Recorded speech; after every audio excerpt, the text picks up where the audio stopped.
Hi ನಮಸ್ಕಾರ, welcome to Vidwat academics. ನಾನು ನಿಮ್ಮ ಗುರುಪ್ರಸಾದ್. ನಿಮ್ಗೆಲ್ಲರಿಗೂ ತಿಳಿದಿರೋ ಹಾಗೆ ನಾವು 6ನೇ ತರಗತಿಯ ಗಣಿತ ವಿಷಯದ ಅಧ್ಯಾಯಗಳನ್ನ ಚರ್ಚೆ ಮಾಡ್ತಾ ಹೋಗ್ತಾ ಇದ್ದೇವೆ.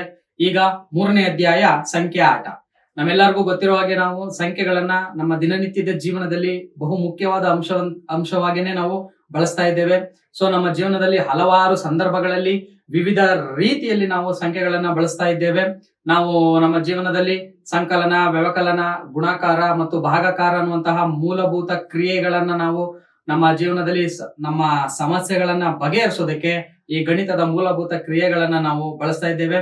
ಸೊ ನೀವು ಗಮನಿಸಬಹುದು, ನೀವು ಬೆಳಿಗ್ಗೆ ಎದ್ದಾಗ್ಲಿಂದ ಹಿಡಿದು ಸಂಜೆಯವರೆಗೂ ನಾವು ಹಲವಾರು ಸಂದರ್ಭಗಳಲ್ಲಿ ನಾವು ಸಂಖ್ಯಾ ರೂಪದಲ್ಲಿ ನಾವು ಗಣಿತವನ್ನ ನಾವು ನಮ್ಮ ದಿನನಿತ್ಯದ ಬಳಕೆಯಲ್ಲಿ ಬಳಸ್ಕೊಳ್ತಾ ಇದ್ದೇವೆ. ಫಾರ್ ಎಕ್ಸಾಂಪಲ್, ಇವಾಗ ನಾವೆಲ್ಲ ಕ್ಲಾಸ್ ಅಲ್ಲಿ ಕೂತಿದೀವಿ ಅಂತ ಅನ್ಕೊಂಡ್ರೆ, ಒಂದ್ ತರಗತಿಯಲ್ಲಿ ಇರುವಂತ ಮಕ್ಕಳ ಸಂಖ್ಯೆ ಎಷ್ಟು ಅಂತ ಕೇಳಿದ್ರೆ ನಾವೇನ್ ಮಾಡ್ತೀವಿ? ಎಣ್ಸೋದಕ್ ಶುರು ಮಾಡ್ತೀವಿ. ಏನ್ ಯೂಸ್ ಮಾಡ್ತೀವಿ ಎಣ್ಸೋದಕ್ಕೆ? ಏನನ್ನ ಬಳಸ್ಕೋತೀವಿ? ಎಣ್ಸೋದಕ್ಕೆ ನಾವು ಸಂಖ್ಯೆಗಳನ್ನ ಬಳಸ್ಕೋತೇವೆ. ಸೊ ಈ ರೀತಿಯಾಗಿ ನಾವು ಸಂಖ್ಯೆಗಳನ್ನ ಹಲವಾರು ಸಂದರ್ಭಗಳಲ್ಲಿ, ಅದೇ ರೀತಿ ಈಗ ಇನ್ನೊಂದೇ ಉದಾಹರಣೆ ಕೊಡೋದಾದ್ರೆ, ನಾವು ಶಾಲೆಗೆ, ನಮ್ಮ ಮನೆಯಿಂದ ನಮ್ಮ ಶಾಲೆಗೆ ಎಷ್ಟು ದೂರ ಪ್ರಯಾಣ ಮಾಡಿದ್ದೇವೆ ಅಂತ ತಿಳ್ಕೊಂಡ್ರೆ ನಾವ್ ಹೇಳ್ಬೋದು 4 ಕಿಲೋಮೀಟರ್, 5 ಕಿಲೋಮೀಟರ್. ನೋಡಿ, 4, 5 ಅನ್ನುವಂಥದ್ದೇ ಸಂಖ್ಯೆಗಳು. ಇವಾಗ ಒಂದು ತರಗತಿನಲ್ಲಿ 40 ಜನ ಇದ್ದಾರೆ, 50 ಜನ ಇದ್ದಾರೆ ಅಂತ ಅನ್ಕೊಂಡ್ರೆ ಆ 40, 50 ಎನ್ನುವಂಥದ್ದೇ ಸಂಖ್ಯೆಗಳು. ಸೊ ಈ ರೀತಿಯಾದಂತ ಸಂಖ್ಯೆಗಳಲ್ಲಿ ಯಾವ ರೀತಿಯಾದಂತ ನಾವು ವಿನ್ಯಾಸಗಳನ್ನ ಕಾಣಬಹುದು, ಅದರ ಜೊತೆ ನಾವು ಆಟ ಆಡ್ತಾ ಈ ಅಧ್ಯಾಯವನ್ನ ಶುರು ಮಾಡೋಣ.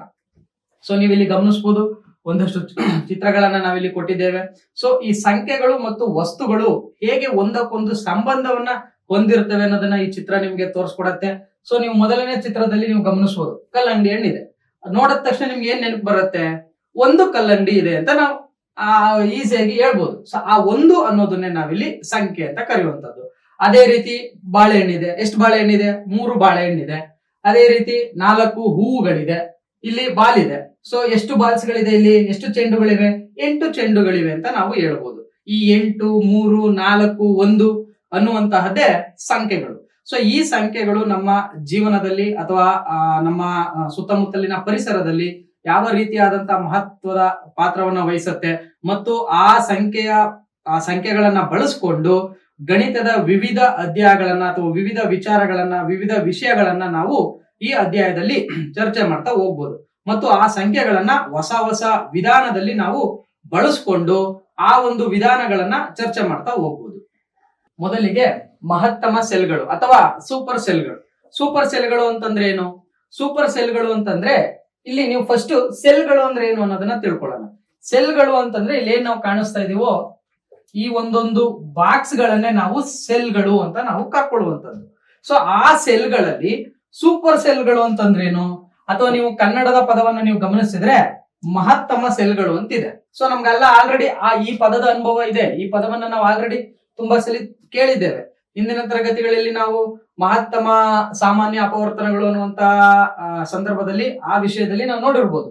ಮಹತ್ತಮ ಅಂತಂದ್ರೇನು? ಮಹತ್ತಮ ಅಂದ್ರೆ ಆ ಪದದ ಅರ್ಥ ಜಾಸ್ತಿ ಅಂತ, ಹೆಚ್ಚು ಅಂತ. ಸೊ ಹಾಗಾದ್ರೆ ಮಹತ್ತಮ ಸೆಲ್ಗಳು ಅಂತಂದ್ರೆ ಏನು? ಯಾವ ಸೆಲ್ ನಲ್ಲಿ ಅಥವಾ ಯಾವ ಬಾಕ್ಸ್ ನಲ್ಲಿ ಅತಿ ಹೆಚ್ಚು ನಂಬರ್ ಇರುತ್ತೋ, ಅತಿ ಹೆಚ್ಚಿನ ಸಂಖ್ಯೆ ಇರುತ್ತೋ ಆ ಬಾಕ್ಸ್ ಅನ್ನ ನಾವು ಮಹತ್ತಮ ಸೆಲ್ಗಳು ಅಂತ ಕರ್ಕೋತೀವಿ. ಹಾಗಾದ್ರೆ ಯಾವ್ದ್ಯಾವ್ದು ಹೆಚ್ಚಿನ ಸಂಖ್ಯೆಗಳು ಅಂತ ನಾವು ಹೇಗೆ ಕಂಡುಹಿಡಿಯುವಂತದ್ದು? ನೀವು ಗಮನಿಸಬಹುದು, ಒಂದು ಸೆಲ್ ಅನ್ನ ನಾನು ತಗೊಂಡ್ರೆ ಆ ಸೆಲ್ಲಿನ ಅಕ್ಕಪಕ್ಕ ಯಾವುದೇ ರೀತಿಯಾದಂತಹ ದೊಡ್ಡ ಸಂಖ್ಯೆ ಇರಬಾರದು. ಅಂದ್ರೆ ಸೆಲ್ಲಿನ ಅಕ್ಕಪಕ್ಕಕ್ಕೆ ಹೋಲಿಸಿಕೊಂಡ್ರೆ ಯಾವ ಸೆಲ್ಲಿನಲ್ಲಿ ಯಾವ ಅಂಕಿ ದೊಡ್ಡದಾಗಿರುತ್ತೋ, ಅಕ್ಕಪಕ್ಕದ ಸೆಲ್ಗಳಿಗಿಂತ ಒಂದು ಅಂಕಿ ದೊಡ್ಡದಾಗಿದ್ರೆ ಆ ಸೆಲ್ ಅನ್ನ ನಾವು ಸೂಪರ್ ಸೆಲ್ಸ್ ಅಥವಾ ಮಹತ್ತಮ ಸೆಲ್ಸ್ ಅಂತ ಕರ್ಕೋತೇವೆ. ನೀವು ಫಸ್ಟ್ ಮೊದಲಿಗೆ ನೀವು ಗಮನಿಸಬಹುದು, ಇಲ್ಲಿ 43 ಅಂತಿದೆ. ಪಕ್ಕದ ಸೆಲ್ ಯಾವುದು? 79. ನೀವು ಗಮನಿಸಿದ್ರೆ 79 ಅನ್ನುವಂಥದ್ದು 43ಕ್ಕಿಂತ ಚಿಕ್ಕದು. ಹಾಗಾಗಿ ನಾನು ಈ 43 ಇರುವಂತಹ ಸೆಲ್ ಅನ್ನ ಸೂಪರ್ ಸೆಲ್ ಅಂತ ಕರೆಯೋದಕ್ಕೆ ಸಾಧ್ಯ ಇಲ್ಲ. ಹಾಗಾದ್ರೆ ನೆಕ್ಸ್ಟ್ ಎರಡನೇ ಸೆಲ್ಗೆ ನೀವು ಹೋದ್ರೆ ನೋಡಿ 79 ಇದೆ. ನೀವು ಆ 79ರ ಅಕ್ಕಪಕ್ಕದ ಸೆಲ್ಗಳನ್ನ ನೀವು ಗಮನಿಸಿದ್ರೆ 79ರ ಪಕ್ಕ 75 ಇದೆ, ಈ ಕಡೆ 43 ಇದೆ. ಸೊ ನೀವು ಗಮನಿಸಿದ್ರೆ ಈ 43 ಮತ್ತು 75 ಎರಡರಕ್ಕಿಂತಲೂ ಈ 79 ದೊಡ್ಡದಾಗಿದೆ. ಹಾಗಾಗಿ ನಾನು ಈ 79ಅನ್ನ ಸೂಪರ್ ಸೆಲ್ ಅಂತ ಕರೆಯಬಹುದು. ಸೊ ಅಂದ್ರೆ ಅರ್ಥ ಏನು? ಅಕ್ಕಪಕ್ಕದ ಸೆಲ್ ನಲ್ಲಿ ಇರುವಂತಹ ಸಂಖ್ಯೆಗಳಿಗಿಂತ ಒಂದು ಸೆಲ್ ನಲ್ಲಿರುವ ಅಂಕಿ ದೊಡ್ಡದಾಗಿದ್ರೆ ಆ ದೊಡ್ಡದಾಗಿರುವ ಅಂಕಿಯ ಸೆಲ್ ಅನ್ನ ನಾವು ಸೂಪರ್ ಸೆಲ್ ಅಂತ ಕರ್ಕೋತೀವಿ. ಅದೇ ರೀತಿ ನೀವು ಈಗ ನೋಡಿ 75 ಅಂತ ಆಗ್ಲಿಕ್ಕೆ ಸಾಧ್ಯನೇ ಇಲ್ಲ. ಯಾಕೆಂದ್ರೆ 79ಕ್ಕಿಂತ 75 ಚಿಕ್ಕದು. ಪಕ್ಕದ ಸೆಲ್ಲೇ ಸೂಪರ್ ಸೆಲ್ ಆಗಿರೋದ್ರಿಂದ ಈ ಸೆಲ್ಲು ಸೂಪರ್ ಸೆಲ್ ಆಗೋದಕ್ಕೆ ಸಾಧ್ಯನೇ ಇಲ್ಲ. ಈ ಸೆಲ್ ಏನಾದ್ರೂ ಸೂಪರ್ ಸೆಲ್ ಆಗೋದಾದ್ರೆ ಇದು ಸೂಪರ್ ಸೆಲ್ ಆಗೋದಿಲ್ಲ. ಇದು ಸೂಪರ್ ಸೆಲ್ ಆಗತ್ತೆ ಅಂತ ಆದ್ರೆ ಇಲ್ಲಿರುವಂತ ಅಂಕಿ ಇಲ್ಲಿಗಿಂತ ದೊಡ್ಡದಾಗಿರ್ಬೇಕು. ಸೊ ಇಲ್ಲಿಗಿಂತ ಇದು ದೊಡ್ಡದಾಗಿರುತ್ತೆ ಅಂತಂದ ಮೇಲೆ ಈ ಸೆಲ್ ಸೂಪರ್ ಸೆಲ್ ಆಗೋದಿಲ್ಲ. ಸೊ ಈ ಉದಾಹರಣೆಯಿಂದ ನಾವು ಯಾವ ನಿರ್ಧಾರಕ್ಕೆ ಬರ್ಬೋದು ಅಂದ್ರೆ ಸತತವಾಗಿ ಎರಡು ಸೂಪರ್ ಸೆಲ್ ಅನ್ನ ನಾವು ಪಡೆದುಕೊಳ್ಳೋದಕ್ಕೆ ಸಾಧ್ಯನೇ ಇಲ್ಲ. ಯಾಕೆ ಅಂದ್ರೆ ಸೂಪರ್ ಸೆಲ್ ಅಂತ ಕರಿಬೇಕು ಅಂದ್ರೆ ಅಕ್ಕಪಕ್ಕದ ಎರಡು ಅಂಕಿಗಳಿಗಿಂತ ಮಧ್ಯದ್ದು ದೊಡ್ಡದಾಗಿರ್ಬೇಕು. ಸೊ ಎರಡು ಸತತವಾಗಿ ಬರುತ್ತೆ ಅಂತಂದ್ರೆ ಎರಡು ಅಂಕಿಗಳು ಸಮನಾಗಿರ್ಬೇಕು.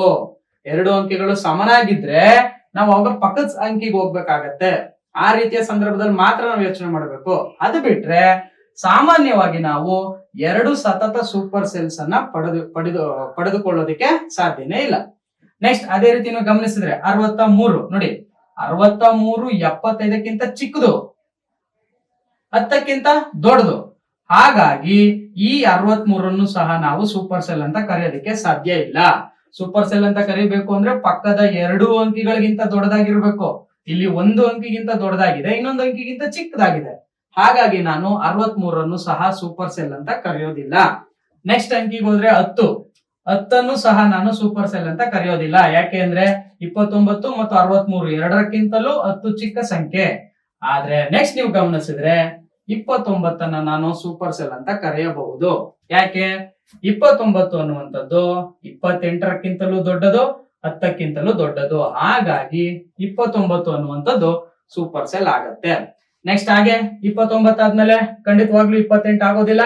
ನೆಕ್ಸ್ಟ್ 34 ನೀವು ಗಮನಿಸಿದ್ರೆ ನೋಡಿ, 34 ಈ ಮೇಲಿನ ಕೋಷ್ಟಕದಲ್ಲಿರುವಂತಹ ಕೊನೆಯ ಅಂಕಿ ಆಗಿರೋದ್ರಿಂದ ನೀವು ಆ ಕಡೆ ಪಕ್ಕದಲ್ಲಿ ನಂಬರ್ ಬರೋದಕ್ಕೆ ಸಾಧ್ಯನೇ ಇಲ್ಲ. ಯಾವುದೇ ಅಂಕಿಗಳಿಲ್ಲ ನಮ್ಮಲ್ಲಿ.